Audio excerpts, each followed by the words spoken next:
Itu cuma balasan di dunia, Pak. Belum lagi di akhirat. Belum lagi ketika meninggal. Kalau dia belum memaafkan dosa-dosa Anda, menzolimi, maka Anda tidak akan pernah dimaafkan oleh Allah. Akhir dari hidup saya sangat mengenaskan.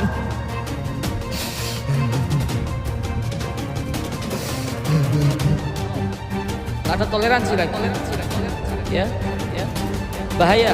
Riba lebih bahayakan dari zina. Api neraka yang mana di sana tidak bisa kita bayangkan bagaimana pedihnya siksaannya.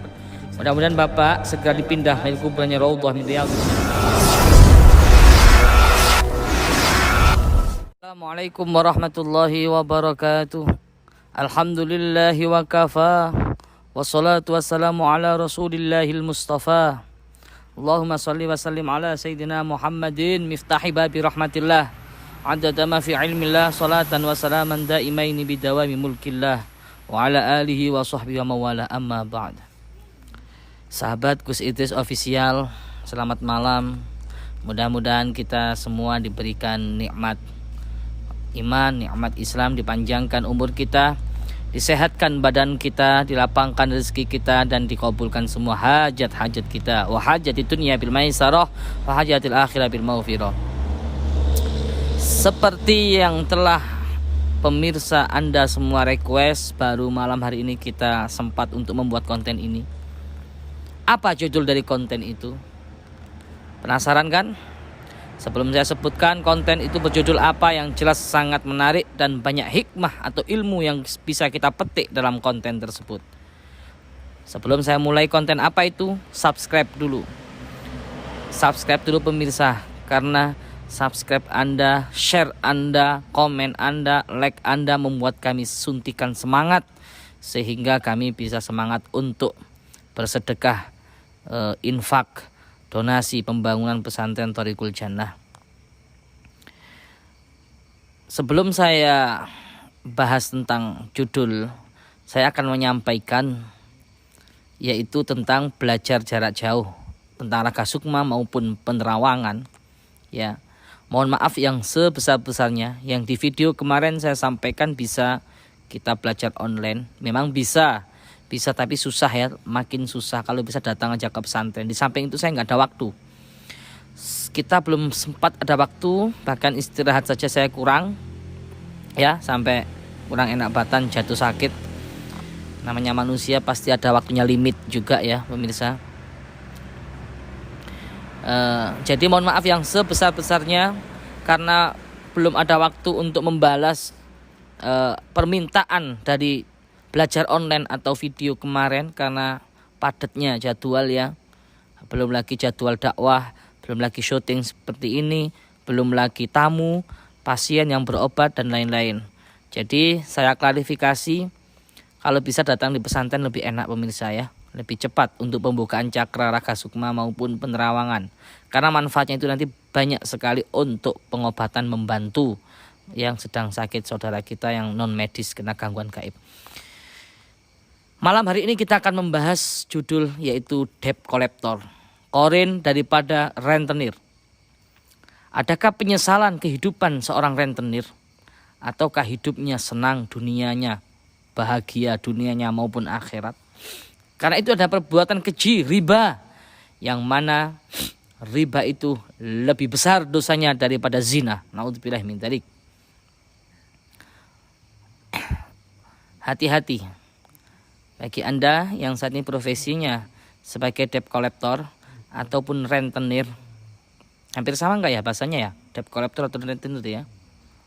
Atau yang kadang menolong tapi mentung ya, utang 1 juta, hutang 1 juta harus nyaur 1.200.000. Kan banyak itu. Hutang 2 juta harus nyaur 3 juta, wah dan lain sebagainya. Mana intinya itu. Hati-hati. Nanti akan kita lihat penyesalan dan pengakuan seorang debt collector ataupun rentenir. Di sini saya membuat video ini tidak bermaksud menyinggung siapapun yang menonton video ini. Cuma saya mengingatkan secara Islam, saya sampaikan secara syariat. Apa? Sebagai dai, sebagai ustadz, maka saya menyampaikan apa yang saya pelajari berdasarkan syariat. Nanti akan di akhir video akan saya jelaskan siksaan-siksaan seorang rentenir ataupun debt collector ya. Nanti akan saya jelaskan secara muamalah, secara fikih akan saya jelaskan. Namun sebelum itu yang Anda tunggu-tunggu yaitu dari korin akan saya masukkan. Ingat korin ya. Bedakan korin dan sukma. Ini selalu saya ulang-ulang. Gimana biar tahu korin dan sukma itu apa? Tonton video sebelumnya. Terima kasih saya sampaikan. Selamat menonton. Saya sampaikan kepada sahabat-sahabat Gus Idris Official yang selalu setia mensupport video kami, baik yang di tanah air maupun di luar negeri. Terima kasih yang sebanyak-banyaknya. Mudah-mudahan Allah membalas berlipat-lipat kebaikan. Ayo kita masukkan korin rentenir. Ki Ageng dulu apa Ustadz Farhan? Ustadz Farhan Zubairi. Silakan, sudah nemu belum korinnya? Ini saya suruh milih sendiri mereka ya. Mau masukkan yang cantik kek, mau yang galak kek, mau yang tegas, mau yang ganteng terserah. Mau yang tua, pokoknya yang bisa ngomong bahasa Indonesia.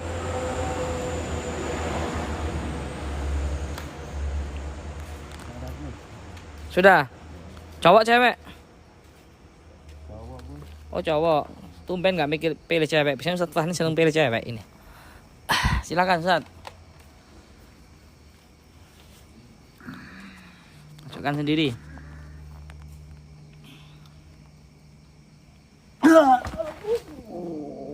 Kotor semua ini.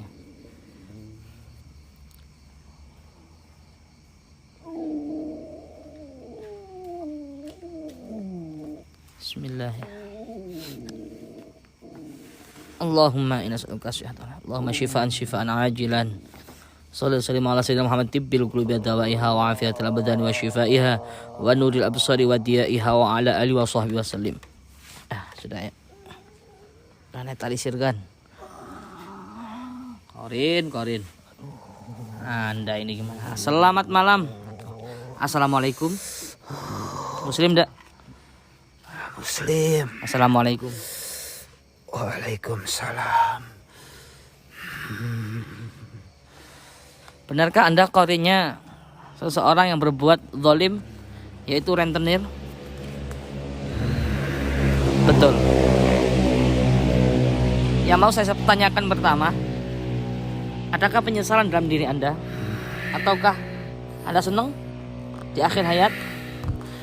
Sangat menyesal sekali dengan perbuatan yang selama hidup saya perbuat. Karena di perut saya hanya riba yang saya makan. Apakah baru tahu kalau itu riba? Setelah saya meninggal, baru tahu karena pembalasannya sangatlah pedih. Oh begitu.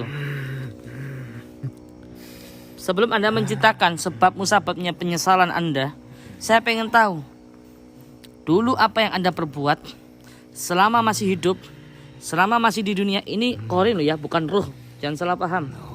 Anda harus ngerti dulu antara korin, ruh dan sukma. Sebelum saya tanyakan tentang penyesalan Anda, sebab musababnya Anda nyesal, saya pengen tahu perbuatan Anda semasa hidup dulu. Dengan bangganya Anda berbuat keji seperti itu, tak merasa berdosa sama sekali. Jelaskan apa saja yang Anda lakukan selama masih hidup. Iya, selama hidup saya sering menolong orang. Menolong dengan cara meminjam-minjamkan uang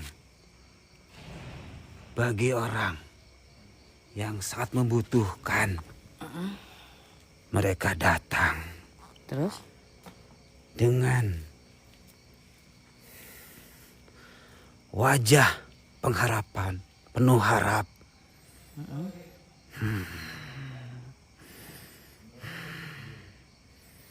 Tapi kebanyakan mereka terpaksa dengan dorongan kebutuhan yang mendesak.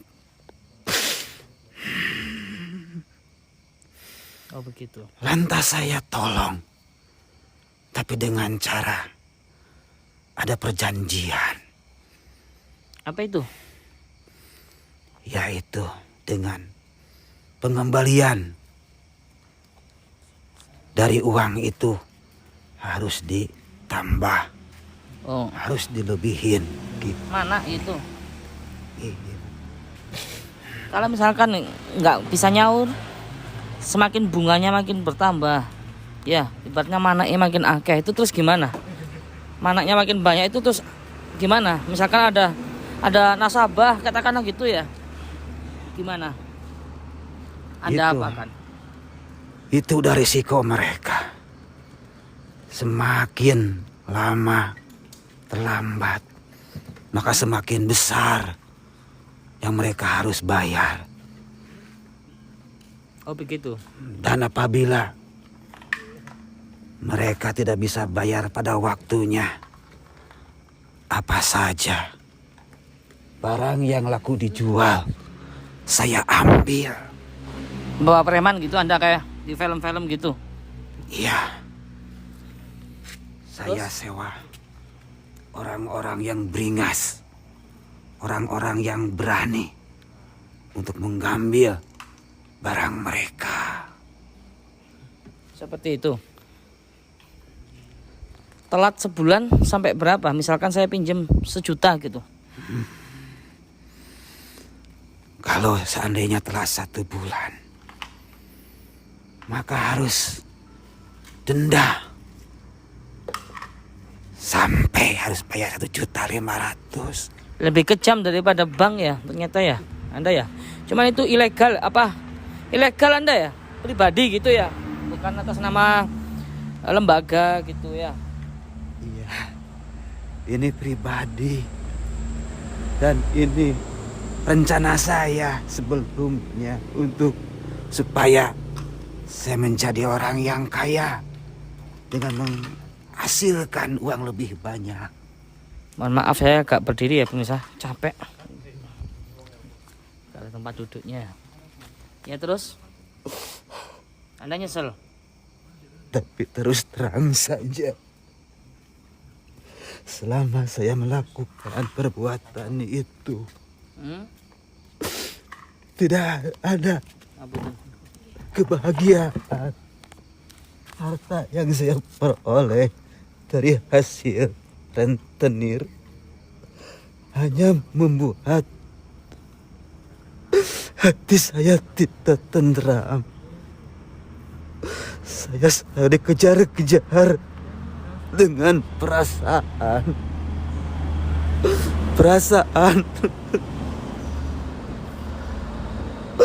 ketakutan.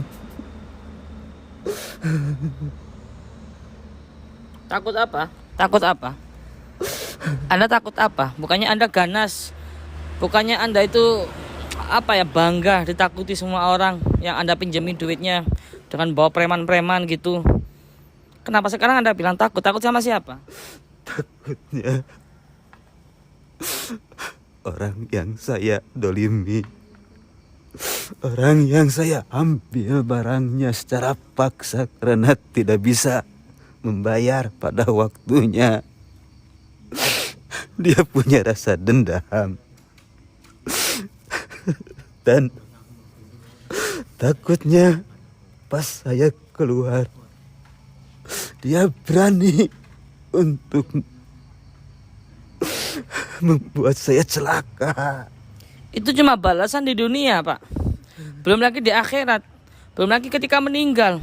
Kalau dia belum memaafkan dosa-dosa Anda, menzolimi, maka Anda tidak akan pernah dimaafkan oleh Allah. Selagi Anda pernah dosa sama manusia dan orang itu meninggal duluan, atau Anda yang meninggal duluan, maka Anda yang akan menanggung dosa-dosa tersebut. Kalau orang itu dizolimi terus mengadu kepada Allah, gimana coba Anda? Iya juga. Nasib Anda malah malang sekali. Mungkin karena doa-doa mereka yang saya dolimi itu, akhirnya akhir dari hidup saya sangat mengenaskan.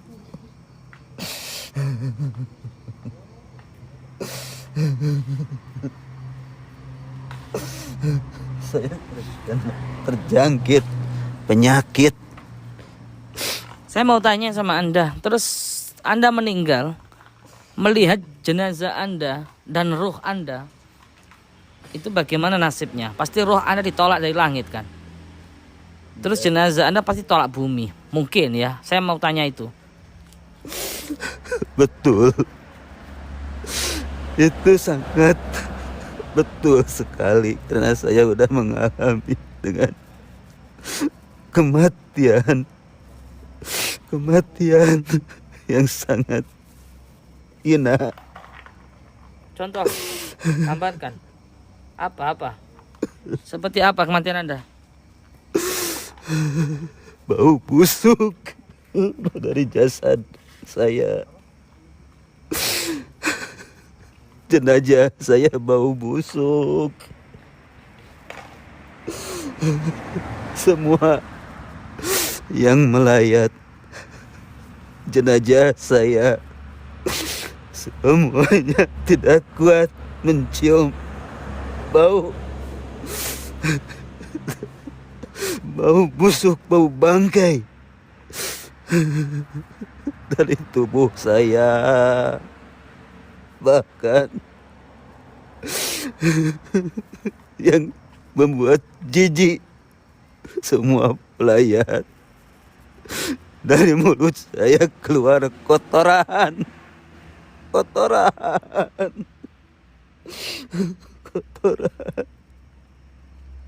Walaupun yang memandikan mayat saya sudah membersihkan perut saya dari kotoran itu, tapi tetap saja kotoran itu keluar dari mulut saya. Nyesel ya sekarang ya? Nyesel ya? Alangkah hinanya saya merasa menyesal. Kenapa sebelum meninggal saya nggak bertobat terlebih dahulu? Ya, terakhir apa yang Anda ingin sampaikan? Semoga dengan Anda menyampaikan, disaksikan orang banyak, ini ya kami siarkan, bisa mengurangi sedikit penderitaan Anda di alam kubur. Anda kan nggak bisa masuk ke alam kubur kan sebagai korin. Semoga Anda kan menemani hidup jasad Anda itu mulai dia lahir sampai dia meninggal. Paling enggak dengan Anda memberikan nasihat lah kepada pemirsa, bisa meringankan, sehingga bisa meringankan sedikit penderitaan atau siksaan Anda. Apa yang Anda ingin sampaikan yang positif, mengingatkan bagi kami yang masih hidup? Iya, semoga saja menjadi membuat ringan sedikit demi sedikit siksaan saya. Mau saya sampaikan pesan Ya, silakan. Ini sebagai contoh. Lihat saya yang mati dalam keadaan su'ul khotimah. Bumi gak mau menerimanya jasadku, langit pun menolaknya. Amal-amalanku gak diterima, malah dilempar ke mukaku. Ya, Anda makan dengan makanan yang haram masuk ke daging Anda, ke perut Anda. Ya, sudah pemirsa ya, sudah jelas ya. Kita akan masukkan satu lagi korin, seorang rentenir atau debt collector kepada Ki Ageng. Ya gitu aja. Mudah-mudahan Anda diampunkan dosa-dosanya ya. Mudah-mudahan Anda diringankan siksaannya, dijadikan kuburannya raudhah min riyadil jannah. Al-Fatihah. Pelajaran buat kita pemirsa yang saat ini Anda bekerja, walaupun itu darurat ya, walaupun itu sudah paksaanku, saya nggak ada profesi lagi, tapi ingatlah secara syariat riba haram, tetap haram. Nggak ada toleransi lagi. Ya. Bahaya riba lebih membahayakan daripada zina. Jangan sekali-kali kita berbuat riba. Apalagi sampai kayak gitu kasusnya ya. A'udzubillahi min dzalik. Ya udah, terima kasih Pak. Cukup sudah, kita akan masukkan satu lagi ke dalam raga Ki Ageng Prayitno. Ayo Ki, silakan ditarik Ki.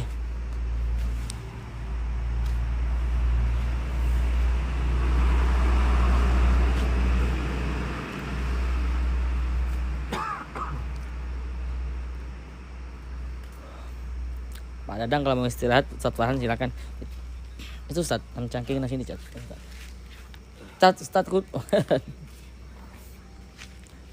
koleng ya. Cun. Enggak Ki.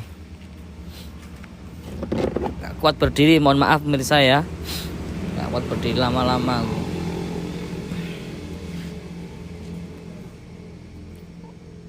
Pegel.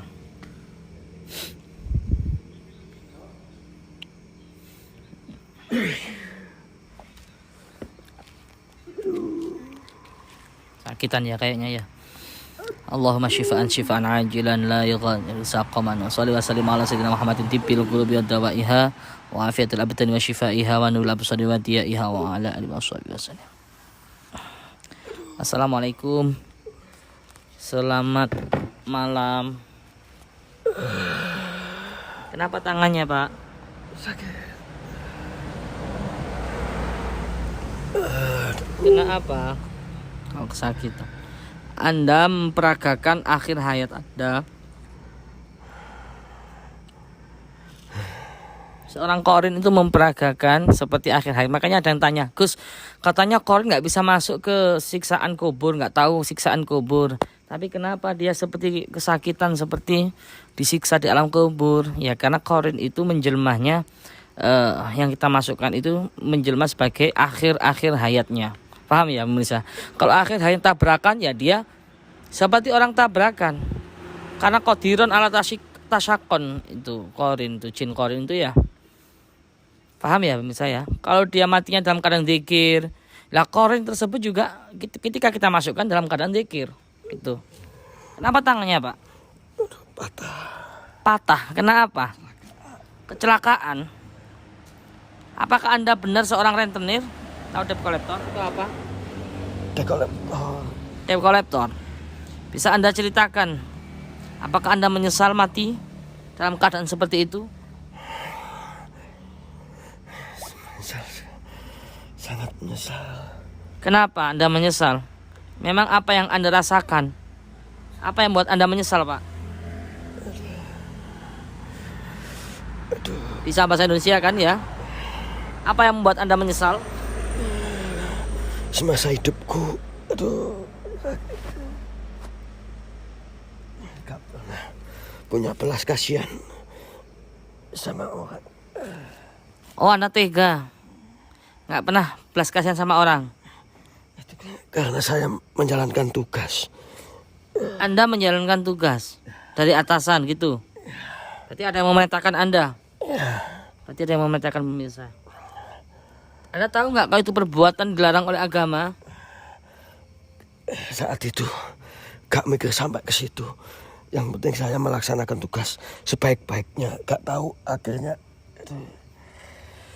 Anda nggak ngerti kalau itu diharamkan. Apakah Anda ngerti dari ustadz atau kiai atau guru, tapi Anda terjang aja atau gimana? Pastinya ngerti kan kalau itu nggak boleh. Ngerti, tapi atasan kan nyuruhnya nggak begitu. Harus ada target jatuh demonya sekarang ya sekarang. Gak boleh ditunda. Akhirnya kan saya bentak-bentak. Bahkan saya pukul sekalian. Sampai Anda pukul? Ya, sama sekejam helm. itu? Sama helm. Sama helm? Ya. Astagfirullah. Berapa kali Anda lakukan kekejaman, kekerasan seperti itu, Pak? 9 kali. 9 kali? Anda nggak merasa belas kasihan sama sekali sama makhluk, sama hambanya. sama-sama manusia gitu Pak? Enggak. Target saya banyak waktu itu. Target banyak. Ya, sehari kan target itu minimal 76. Kalau gak dapat itu gak dapat bonus. Oh, ada bonus. Anda tahu bonus itu haram. Gaji Anda juga haram. Anda kasihkan anak, Anda kasihkan istri, Anda kasihkan keluarga. Kelak peliharalah keluarga-keluargamu dari api neraka. Itu kata Allah. Tapi kenapa anak dan istrimu kau masukkan ke neraka dengan cara kerjamu yang haram, Pak?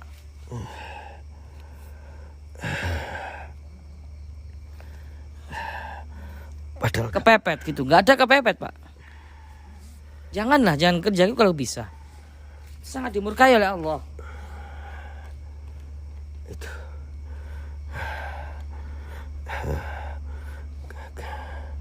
Terus setelah itu Anda pernah pukul helm, Anda lakukan kekerasan, kontak fisik sama yang Anda itu, target itu. Terus setelah itu, apakah Anda setelah meninggal melihat siksaan atau penderitaan sehingga Anda betul-betul menyesal dalam ini?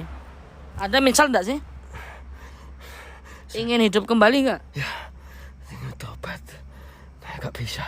Seperti apa nasib Anda saat ini setelah Anda meninggal? Apa ketika Anda sakarot, ketika Anda meninggal, Pak? Apa yang Anda lihat, baik jasad ataupun roh Anda? Ya, waktu kecelakaan 5 hari gak sadarkan diri. Terus? Itu langsung saya gak tahu. Tahu-tahu saya begini ini. Anda kecelakaan, betul? Ya. Apakah ruh Anda diterima langit dan jasad Anda diterima bumi? Diterima enggaknya saya gak tahu. Yang saya tahu di kuburan saya penuh dengan air. Pertanda apa kok kuburannya penuh dengan air, Pak? Bisa dijelaskan enggak? Tahu enggak? Airnya keruh sekali. Kenapa? Keruh sekali airnya. Gak bisa ditempati. Hah? Basah semua. Basah semua. Nggak bisa dikubur. Sampai berapa jam atau sampai sekarang? Sampai sekarang. Sampai sekarang jasad Anda bergelinang di air gitu. Ya. Allah. Tanah nggak mau menerima pemirsa, tobatlah. Cari pekerjaan yang halal. Ya, carilah pekerjaan yang halal. Jika kalau Anda sungguh-sungguh menjadah wajadah, Allah akan bukakan pintu-pintu kemudahan, pintu-pintu jalan, pemirsa. Kalau ada yang halal, kenapa cari yang haram sih? Kasihan anak istrimu. Iya, Pak. Kasihan Anda. Waktu itu kan menjalankan tugas saya. Iya. Protes. Walaupun menjalankan tugas, kenapa Anda nggak pilih pekerjaan yang lain toh? Mendingan jadi buruh macul, mendingan jadi cangkul ataupun kuli bangunan daripada Anda enak pakai berdasi tapi pekerjaan Anda ini diharamkan oleh Allah. Saya bentak-bentak. Ketemu jalan pukul jalan. Ketemu di rumahnya pukul di rumahnya. Ya sudahlah, Pak. Ya sudah terlanjur Anda. Sebelum Anda keluar, Pak, untuk meri sedikit mudah-mudahan ya bisa meringankan siksaan Anda di alam kubur. Ayo kasih nasihat karena ini ditonton. Kasih pesan kesan lah. Sama siapa? Sama pemirsa ini kan ada di syuting, Pak. Mudah-mudahan kalau pemirsa yang melihat profesinya seperti Anda, kemudian di beliau tobat, siapa tahu bisa meringankan azab Anda, Pak. Ya, saya cuma berpesan seprofesi saya yang sekarang masih hidup sebagai penagih hutang, khususnya pecicilan kendaraan. Ingat betul-betul jangan sampai mengalami nasib seperti aku. Ingat, taruh belas kasihan kalian sama seseorang andaikan hari itu juga gak ada uang, tolong dikasih waktu untuk membayarnya. Ingat, cuma itu yang bisa saya sampaikan. Aduh. Ya udah, terima kasih banyak Pak. Kita doakan mudah-mudahan Bapak diringankan siksaannya ya. Diampunkan semua dosa-dosanya. Dijauhkan dari kuburan ghufrah min ghufratin nirah, atau kuburan lubang daripada lubang api neraka yang mana di sana tidak bisa kita bayangkan bagaimana pedihnya siksaannya. Mudah-mudahan Bapak segera dipindah dari kuburannya Raudhah min Riyadhil Jannah, karena amalan-amalan baik Anda selama di dunia, karena juga nasihat Anda ini yang bisa menjadikan ribuan orang taubat nanti ya di kamera. Makasih banyak Pak, kita membantu dakwah kita ya. Mudah-mudahan Allah membalas berlipat-lipat kebaikan. Assalamualaikum. Cukup sudah pemirsa, kita menyatukan 2 Korin. Alangkah betapa ruginya mal'un, alangkah betapa menyesalnya yang dengan bangga memukul orang, dengan bangga, dengan gagahnya karena merasa orang tersebut salah. Tapi sejatinya perbuatan Anda itu adalah perbuatan riba, perbuatan yang dibenci oleh Allah Jalla Jalaluh. Itu saja yang dapat saya sampaikan. Mohon maaf kita nggak bisa syuting panjang-panjang, misal kayak saya kurang enak badan juga. Doakan kita semua diberikan kesehatan, panjang umur, sehat walafiat ya, dikabulkan semua hajat-hajat kita, agar kita bisa tetap istiqomah dakwah lewat medsos ini selama lockdown. Selama lockdown kita fokus ke dakwah medsos, karena kalau nggak lockdown pemirsa, kami ini sibuk dengan dakwah majelis dari wilayah ke wilayah, majelis sholawat, majelis zikir, majelis taklim ya. Maka dari itu kita nggak kehabisan fikir. Kita buat channel YouTube, kita dakwah lewat apa? Awalnya ceritanya gini, misalnya cerita ya. Awalnya dulu sebelum lockdown kita itu dakwah majelis sholawat, Thariqul Jannah namanya. Tiap malam kita, kadang sampai sholat sunnah aja kita di mobil, nggak pernah di rumah. Kadang untuk sholat sunnah aja kita di mobil karena macet kadang. Terus setelah lockdown ini kita nggak kehabisan fikir karena jiwa kita sudah dakwah. Kita nggak kehabisan fikir, kita bikin channel YouTube, kita upload dakwah-dakwah kultum ya seperti itu, vlog-vlog dakwah. Tapi peminatnya kurang. Kita peminatnya kurang. Ini gimana ya? Kok nggak ada yang nonton gitu?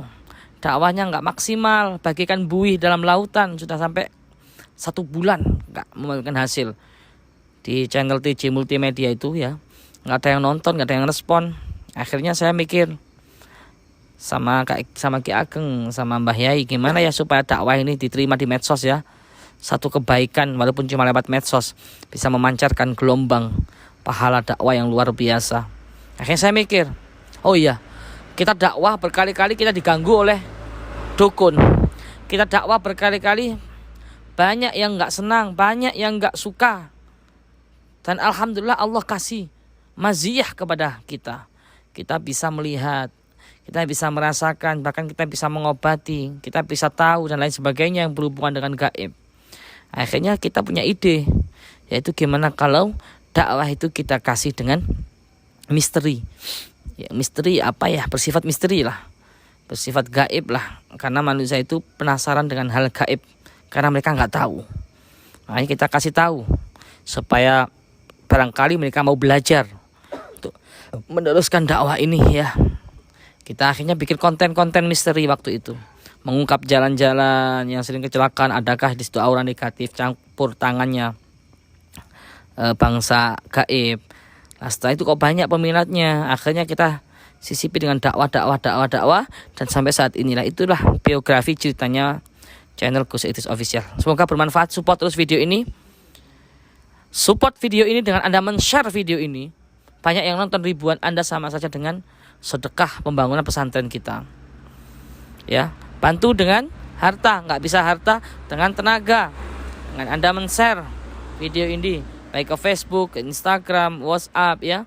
Karena apa? Oh, Gus itu cari rating, Gus itu cari popularitas, Gus itu cari laba, cari keuntungan, Gus itu cari harta, YouTuber. Ndak pemirsa, demi Allah, itu harta YouTuber kita sedekahkan semuanya ke pembangunan pesantren.